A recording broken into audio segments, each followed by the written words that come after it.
Good afternoon, and welcome to the Yext Incorporated's first quarter fiscal 2026 financial results conference call. All participants will be in listen-only mode. Should you need assistance, please signal a conference specialist by pressing the star key followed by 0. After today's presentation, there will be an opportunity to ask questions. To ask a question, you may press star, then 1 on your telephone keypad.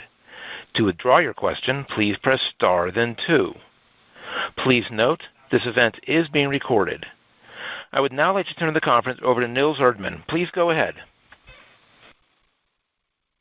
Thank you, operator, and good afternoon, everyone. Welcome to Yext's first quarter fiscal 2026 earnings conference call.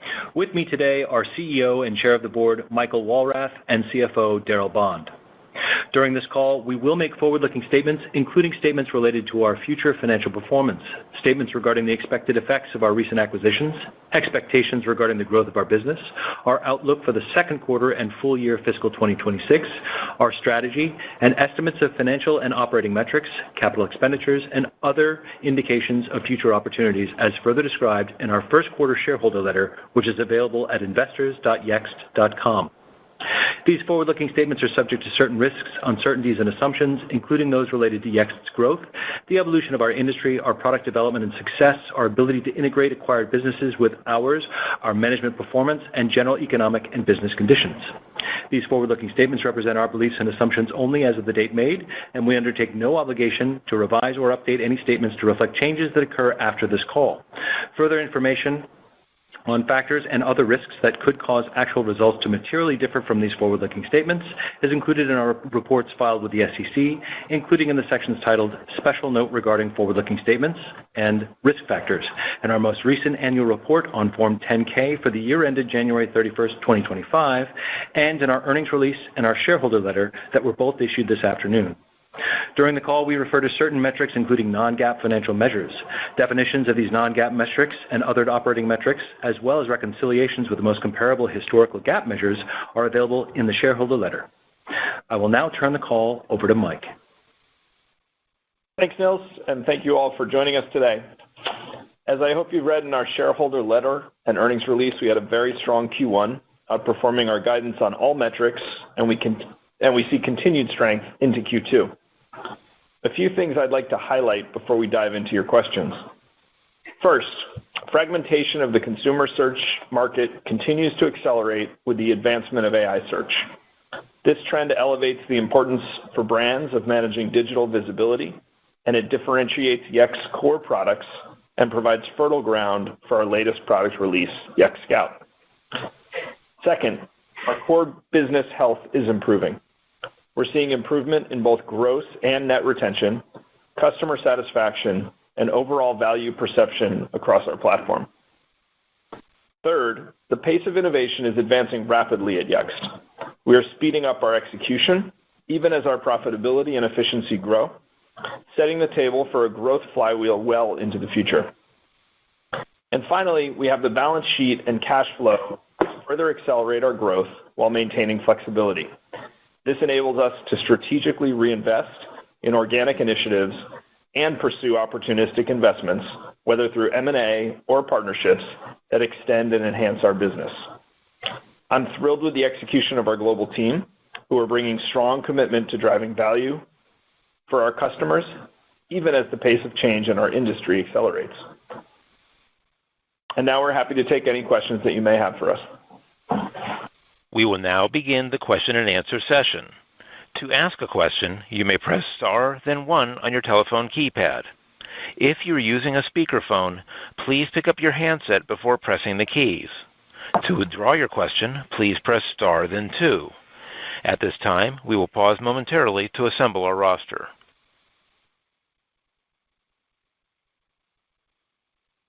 The first question is from Naved Khan with B. Riley Securities. Please go ahead. Right. Thank you very much. A couple of questions from me. Maybe just one on the Scout update. It's good to see the wait list up to 1,000 customers.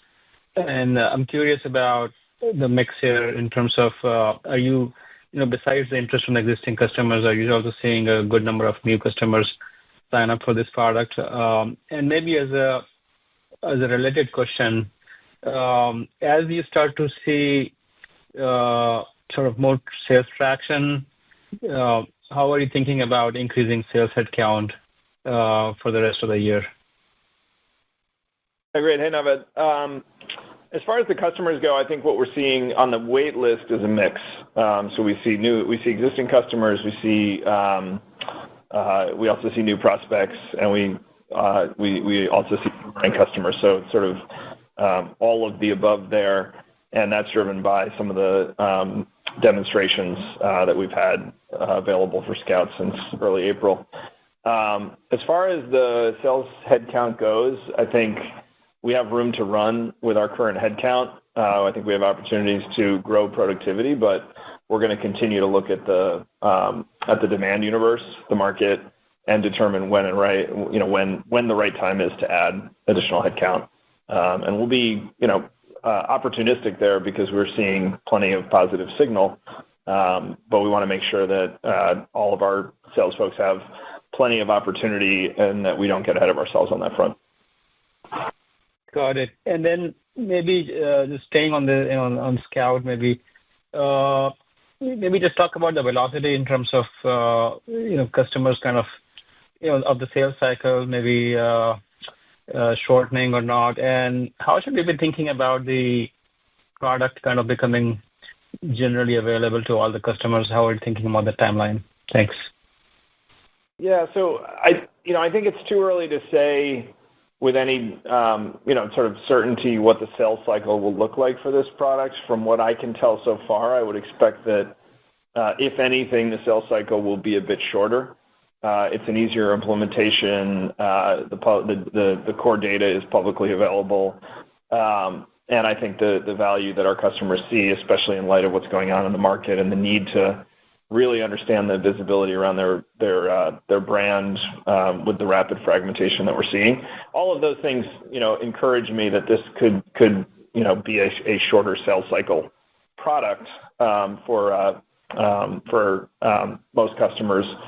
As far as the roll, and look, I think that's reflected in the speed with which we've rolled the product out. So, just as a reminder, we launched this product officially at our Analyst Day on April 2nd.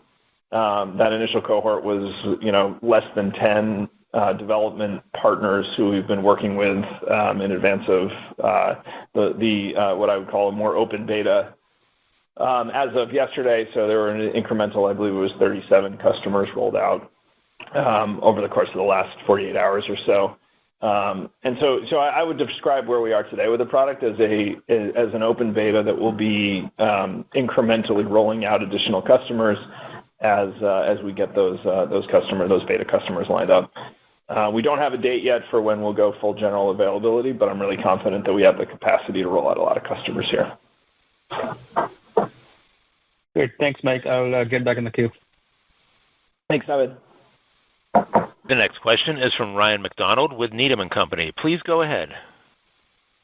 Hi, congrats on a great quarter, really strong results, and a lot of positive momentum. Mike, it seems like that, from reading the shareholder letter and hearing you speak right now, there's a lot of good things going on in the business. Great Q1, good momentum to Q2. Scouts obviously seeing some really nice demand, hearsay, social, etc. But yet we still don't have a sort of full year top line outlook yet. I'm just curious, can you help us understand sort of how you're balancing sort of the enthusiasm and the momentum in the business right now versus maybe what you're seeing in the macro and sort of what's kind of creating the lingering caution, if you will? Yeah. No, look, I think the lingering caution is two things, but probably primarily the macro, right? So, it was interesting. I think I listened to all the software calls, and I thought it was interesting to listen to how the March quarters and the April quarters, potentially sounded a little bit different. While we don't have any direct impact in our business from tariffs and things like that, we are obviously well aware that, businesses who do are thinking carefully about how they're, expending dollars. At the same time, I think there's a competing tailwind here, which is, it's not really deniable anymore that the brand discovery landscape is shifting enormously. We saw Google dip below 90% market share recently for the first time in a very long time. And candidly, that's not the best measure because for two reasons. One is that's really only measuring traditional search, and the second is that the fragmentation that's happening here isn't a zero-sum game. So we think the fragmentation drives more search, not less search. So all of those things, I think, factor into the puts and takes around feeling really positive on the fact that this environment is very fertile for us. The commoditization pressure that we've talked about for years in our product, abates in a market where having the best digital visibility, brand visibility products is going to drive value perception. But we're always going to be mindful of the fact that there's a lot of uncertainty around the macroeconomic landscape. And so, I think our overall outlook, will remain conservative as long as that uncertainty exists. Helpful color. Maybe on Scout in the beta program, I'm just curious what you're looking for within customers that have launched in the beta or from the development customers thus far. Are there any sample data points in terms of ROI generation that you can talk about? And then, maybe perhaps based on what you're seeing, or based on maybe the value you're seeing being delivered in the early days of Scout, is this evolving how you're thinking about monetization of the product when it eventually is generally available later this year or next year? Yeah. So, I think a development partner, relationship is a little different than these initial beta launches. So the development partners are signing up for a product, to experiment with a product that is not ready for a public launch. The launch that we've had over the last 48 hours is really a public beta launch, and so we've been gating that. We're controlling how many customers are launched, but sitting today with something like 45 live customers, we're getting amazing feedback from the customers. I've personally sat through many dozens of customer interviews and customer meetings, both demonstrations, but then also customers who are actively using the product. I can tell you that so far there's a 0% disinterest rate in the product, and there's very high value perception both around the product, but also around how it demonstrates value of our other core existing products. So we talk a lot about Scout has over 150 non-performance metrics that we're able to gather. Big chunks of those metrics are things around how are you distributing your listings information to create citations both for traditional search and AI search, your page performance, your review performance, reputation performance. And so when we start demonstrating at the location level to our customers how those metrics are contributing, any questions about the value of our listings product or our reviews product or our pages product or our social product, they start to fall by the wayside because you can see that is the thing that differentiates you, and you can see how you're outperforming your competition because of those things. So when I talk about, kind of maybe the earliest benefit of the product is the anti-commoditization pressure of our core products against what we've seen as, pressure from a lot of small competitors with less capable products. That's probably the earliest benefit. The secondary, or maybe the more important benefits over the long run are the TAM expansion and the attachment opportunity with Scout as a standalone product. Great. It's exciting to hear, and I can't wait to hear more. Thanks. We'll stop. Thanks, Ryan. The next question is from Tom White with D.A. Davidson. Please go ahead. Great. Thanks for taking my questions too. If I could, was hoping you guys could just give a bit more color on the drivers of the revenue outperformance in the first quarter, and I guess specifically did the direct ARR improved sequentially there by a few $1 million, I think. Maybe talk a little bit about the extent to which it was sort of legacy product driven versus some of your newer offerings versus maybe some of the recent M&A like Hearsay.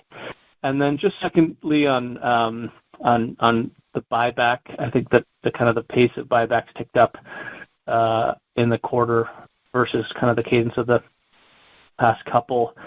Maybe you might just talk about like your appetite to focus on reducing the share count here, potentially just given the strong cash flow, the the improved liquidity after this debt deal? Like, where is the buyback kind of ranking with your other kind of opportunities or things you're thinking about? Thanks. Thanks, Tom. Darryl. On the revenue and the ARR performance in Q1, it was a couple things.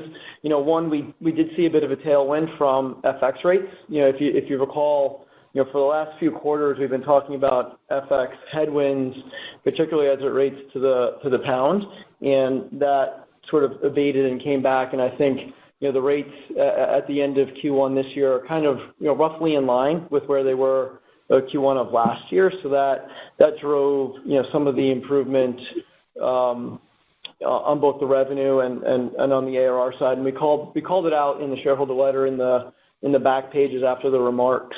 But we also continue to see improvements in retention. We disclose gross retention and net retention on the basis of ARR. And our customer success motion and our ability to retain customers and drive value to customers continues to show improvement, and that also helps with obviously the revenue, but also the ARR picture. On the buybacks, I'll make a couple comments, but obviously you saw where the stock traded throughout Q1, and even at the levels that we're at today, we continue to believe it's a great investment when you look at it from an EBITDA multiple perspective.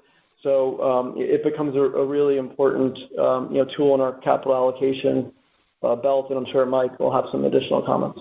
Yeah, I think we're going to look at the buyback as an opportunity to, I think since over the last 3 years, I think we've reduced the overall share count. I think we'll continue to look to drive that type of anti-dilution through the business, especially with what we think is the stock price being very attractive. As far as our optionality around buyback versus M&A, it's not necessarily an either-or situation. So we have a really strong balance sheet, we have cash flow, and now we have a great partner with BlackRock and a debt facility that would enable us to, look at the opportunistic about highly accretive acquisitions. And so, it does feel like it's going to, will continue to be a good time to look at M&A opportunities. But I just don't really think that that's necessarily an either-or situation. You can see, we did buy a lot of shares in Q1, and we continued to buy shares in May because we gave you the year-to-date, or I guess through the 5/30 number there. So, we feel great about that investment, just as we feel great about the M&A transactions we've had with Hearsay and Places Cap. Got it. Appreciate that. Thanks, Darryl. Thanks, Mike. Again, if you have a question, please press star, then 1. The next question is from Rohit Kulkarni with Roth Capital Partners. Please go ahead. Hey, thanks. A nice quarter, guys. Just on the organic part of the business, net ARR, net retention rate is up. That's a very healthy sign. Any color on as to what is driving that with regards to upsell or any improvements in GTM that you may have implemented? And then kind of on the I know both companies are now fully integrated, but anything that you can share with regards to the core Yext growth rate, excluding Hearsay and Scout? Yeah, so I think the first question is a little hard to hear you, right? But I think it was net retention and what's driving it. So I think the good news is we're seeing gross retention and net retention both up. To me, what I observe in the business is that that, and it's no secret that we've been fighting a lot of sort of good enough at half price for a long time in the business on a lot of our core products, certainly on the listings products primarily. I think in this, and I mentioned this a few times, in this world where it's getting harder and harder to manage brand visibility because you have to go so far beyond just sort of the core, GMB page at this point. That is having an impact in customer value perception across our product, and that's going to be an anti-churn metric for us, both in terms of logo churn, but also in terms of downgrade churn, because it's really not going to be an environment where a brand can afford to be missing out on opportunities to generate visibility through proper citation building, through listings, through reputation, social, and all those products. So, we're really encouraged to see that the market and our customers are very focused on this, and I think it's helping a lot that we have best-in-class products here, and that the perception of value of those best-in-class products are I think they're getting the attention that they deserve because of the fragmented search environment. I forgot what your second question was. I'm sorry. Just any other color on the growth in the underlying core Yext business, excluding Hearsay and Scout? Yeah, I think we're in a similar place in terms of the stability of that ARR. And what's going to help us, there are two things that are going to help us there, obviously. One is going to be better retention, which we're seeing, and the other is going to be more upsell, and that comes from the opportunity to attach more products. So the way I look at this is we have, I just described the whole, sort of, I think, value perception of our core. That's going to help a lot with the gross retention situation, especially as we get into our heavier renewal periods, which are always in the back half of the year. So you can move the needle a little bit in the first half of the year, but because most of the book winds up being up for renewal in the second half of the year, it becomes that's where you have the opportunity to really change that math. And then on the upsell, what you need is innovative products that customers value in order to get the upsell and the boomerang customers that drive ultimately the ARR growth. So we're encouraged on both of those fronts. We're really excited about the customer reception for Scout. Our customers are watching AI disrupt the landscape in which they try to manage their digital visibility, and they need AI products like Scout that are going to help them to combat the challenges and take advantage of the opportunities of fragmenting digital search landscape. Okay, great. And I guess just maybe a why or why now around this kind of loan facility that you have from BlackRock. Maybe just talk about there are kind of obvious conclusions one can draw, but would love to hear kind of why and why now. Are you seeing any specific kind of urgency in kind of pursuing some growth initiatives that led you to doing it now? Yeah, hey Rohit, Daryl. One of the primary reasons was that our credit facility with SVB was expiring at the end of the calendar year. So we needed to do something because we do leverage that for some availability to collateralize letters of credit with leases and things like that. But as we got into the conversations with BlackRock, we realized obviously they're a really great partner. They're well known. They felt really good about our business, and we looked at the opportunity. And as Mike mentioned, with our point of view on the M&A outlook and the opportunities that may arise, it just made sense for us to do something a little bit bigger. The SVB facility was written years ago, right around the time we did our IPO. Some of the covenants were meant for a smaller company. So as we got into the conversations, we felt pretty good about the terms we were getting, about the covenants we were getting, and the flexibility it provides us with some of the things we want to do to continue to invest and grow the business. Yeah. Okay. Thank you. The only thing I would add to that, Rohit, this Mike, is I think we've done 2 acquisitions in the last year, basically. One of those was what we think is a highly accretive strategic acquisition in Hearsay. And obviously Places Scout was a smaller but very strategic, I think product-led acquisition. We're really happy with both of those, and we think that the opportunity for more of those exists. We're going to be super diligent and I think very disciplined buyers. But this environment is definitely creating opportunities. Just as it's creating organic growth opportunities, it's also creating opportunities for us to consider different assets. And so, having a facility in place with a partner like BlackRock is just going to make it easier for us to be really, really smart and agile when it comes to those opportunities. Okay. Anything with the word agentic in the PR would definitely help. Anyway, I'll go back to the queue. Thanks. I'm sorry, anything what? In the word having agentic in your PR would help. Yep. This concludes our question and answer session. I would like to turn the conference back over to Mike Walrath for any closing remarks. I'd just like to thank everyone for joining and for all of your support, and look forward to speaking with you again next quarter. The conference is now concluded. Thank you for attending today's presentation. You may now disconnect.